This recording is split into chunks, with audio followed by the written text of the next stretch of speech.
J'ai un parcours à mon avis un peu atypique. J'ai une formation d'ingénieur.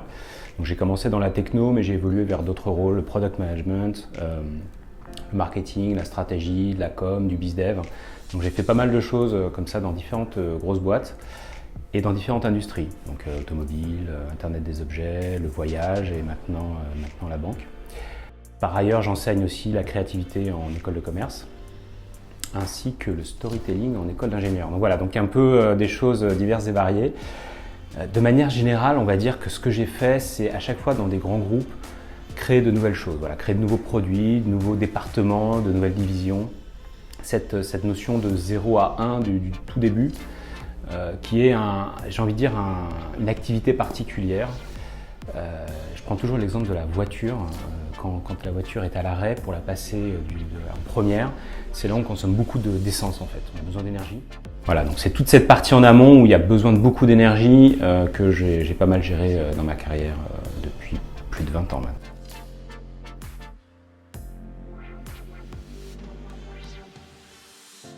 La disruption, c'est un gros mot. On l'entend pas mal. Alors moi j'ai un constat assez simple en fait, c'est la capacité à casser sa fixité mentale. Et pour moi c'est ça l'innovation, c'est cette capacité à voir le monde avec un œil neuf et en extraire de la valeur. Je pense que c'est assez fondamental, surtout aujourd'hui où en fait on est remis en question en permanence, grâce à la technologie principalement, puis tout s'accélère. Donc la capacité à justement casser ça, à mon avis, est essentielle, surtout dans les grands groupes. Et c'est toujours la même chose. En premier, il faut que je sois clair sur c'est quoi mes clichés, mes conventions d'aujourd'hui. Donc il faut que je comprenne très bien mon business. Voilà, ça c'est la première base. Et après, je vais artificiellement casser ces clichés, ces conventions. Je vais les inverser, je vais les multiplier, je vais les renier et créer des choses vraiment bizarres. Alors au début, ça fait très peur, j'ai fait ça pas mal de fois. Donc il y a des méthodos, c'est très structuré. Et il y a une réaction de viscérale, de peur quelque part dans la salle. Les gens disent non mais c'est pas possible, c'est pas possible. Mais en fait, on s'aperçoit qu'il y a des bénéfices. Il faut être orienté client, utilisateur. Et quand on trouve des bénéfices, on se dit tiens, on trouve quelque chose d'intéressant. Continuons, déroulons. Donc voilà, la disruption est liée à mon avis à l'innovation et c'est des choses qu'il faut traiter proactivement de plus en plus. Il ne faut pas se voiler la face. Il faut y aller, il faut volontairement aller casser ces choses qu'on a mis en place. Ce qui est très très dur pour un grand groupe d'ailleurs. Quand je construis une équipe, il y a 3 axes, je pense, qui sont essentiels pour une équipe créative. La notion de purpose, le sens, donc il faut être très clair sur le sens. La notion d'impact, c'est quoi l'impact que j'ai sur ce sens? Et la notion de trust. Et quand on réunit ces 3 choses-là et qu'on a des gens avec la bonne personnalité, dynamique, résilient, ça fonctionne très très bien. Parce qu'au final, c'est une question de personne, c'est une question d'exécution. Quoi qu'on fait, les méthodos, c'est pas ça qui va faire que ça marche, ce sont les personnes.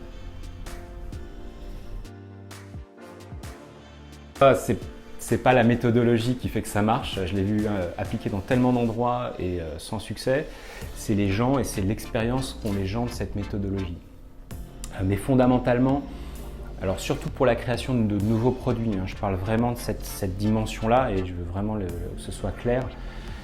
La gestion d'incertitude, voilà, c'est première étape, problème framing. C'est quoi le problème qu'on veut résoudre? Est-ce qu'il est réel? Est-ce qu'il est worth solving? Est-ce qu'il y a un impact réel à le résoudre? Et on a besoin de données. Ensuite, une fois qu'on a trouvé le problème, évidemment, la solution, donc problème solution fit, est-ce qu'on a trouvé une solution qui résout ce problème? Et encore une fois, est-ce qu'on a des données qui corroborent ça? Et une fois qu'on a trouvé une solution, product market fit, est-ce qu'on a suffisamment de personnes qui veulent acheter ce produit?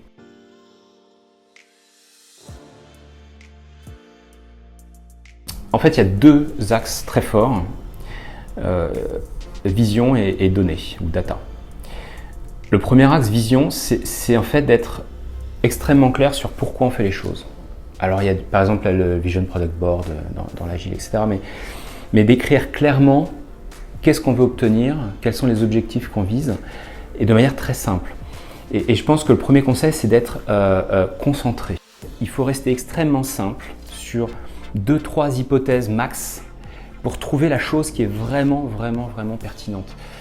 Ensuite, la partie data. Le meilleur moyen, c'est d'aller sur le marché très rapidement et de mesurer. Et du coup, de récolter des données. Donc quoi qu'on fasse dans un produit, il faut l'instrumenter, il faut mesurer l'usage, il faut voir ce qui se passe, découvrir des choses qu'on ne s'attendait pas à voir et essayer de comprendre pourquoi ça se passe. Donc il y a quand même toute une démarche extrêmement créative là-dedans parce qu'il faut interpréter les signaux de manière à construire le bon produit.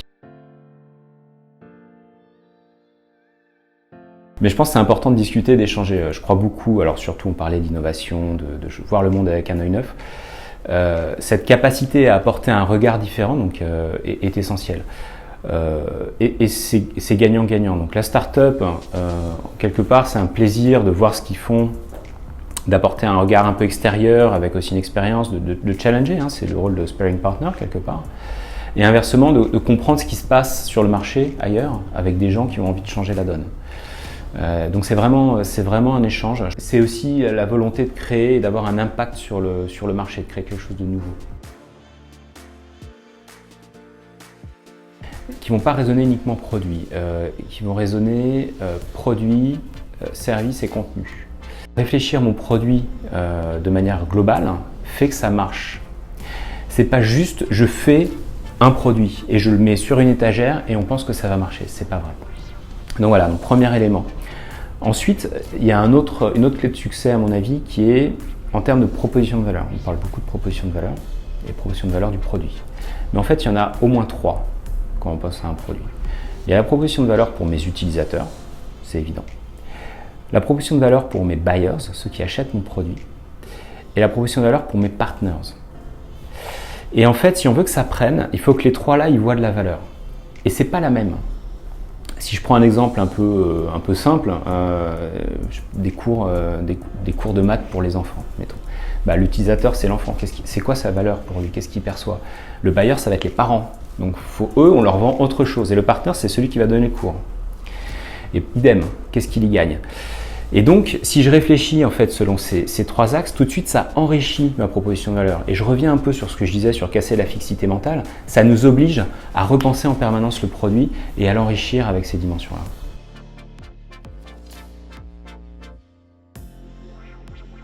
C'est beaucoup sur de l'optimisation de valeur, ça devient très compressé dans la chaîne. Il faut arriver à optimiser les systèmes de plus en plus. Donc c'est optimisation de valeur. Et création de valeur aussi par rapport au client. Donc beaucoup d'axes sur l'expérience client. Donc le digital en fait a changé la donne. J'apprends rien à personne. Voilà, les canaux de communication sont beaucoup plus rapides, beaucoup plus fluides, beaucoup plus directs. Donc ça c'est la partie peut-être un peu B2C. Dans le B2B, idem dans la banque d'investissement, c'est comment j'engage mieux avec mes clients, comment je comprends mieux leurs problèmes, comment je peux mieux les servir. Donc c'est vraiment cette capacité à comprendre l'usage du client, ce dont il a besoin, tout en maximisant et en optimisant ma chaîne. Voilà, c'est un peu la combinaison des deux choses. La chose dont je suis presque la plus fier, c'est à un moment donné d'avoir su convaincre le COMEX d'une grosse boîte qui gagnait beaucoup d'argent et qui faisait beaucoup de marge, parce qu'elle avait un business model très profitable, de reconsidérer ce business model et de le casser. D'anticiper finalement la rupture ou la disruption. Et donc toute l'équipe, on a réussi à montrer la valeur de cette approche et à convaincre donc, le COMEX. Et c'est pas simple du tout dans une boîte de la convaincre de regarder son business model qui ramène 70% de ses revenus et de se dire je vais proactivement essayer de le casser. C'est une chose particulièrement ardue. Et de mon humble avis, c'est que toute entreprise devrait faire ça. Alors évidemment, 95% c'est du BAU, business as usual. Il faut délivrer, c'est une évidence et il faut garder les modes traditionnels. Mais il y a un tout petit pourcentage, un peu comme un portfolio de gestion. Hein, il faut quand même anticiper et se dire proactivement qu'est-ce que je peux préparer pour l'avenir. Et si jamais il y a quelqu'un qui arrive, est-ce que je peux préparer un peu le terrain pour m'assurer que je risque pas de perdre ces 95% d'ici 5-10 ans? Bon, après, c'est peut-être un biais lié à ma façon de faire, mais amusez-vous. Je pense que surtout si vous êtes sur la création de produits, sur des choses un peu incertaines, un peu complexes, il faut qu'il y ait la passion. Parce que s'il n'y a pas la passion, c'est mort-né. Il faut y croire, il faut s'amuser, il faut avoir la volonté d'apprendre. Il faut avoir la volonté de se faire remettre en question et de se remettre en question soi-même. C'est important. Au début, ça fait un peu mal, et puis au fur et à mesure, on apprend et on trouve ça agréable. Et on le demande même, d'ailleurs. Voilà, donc je pense qu'il faut que cette notion de fun, au fond, puis après tout, ça sert la vie, non ?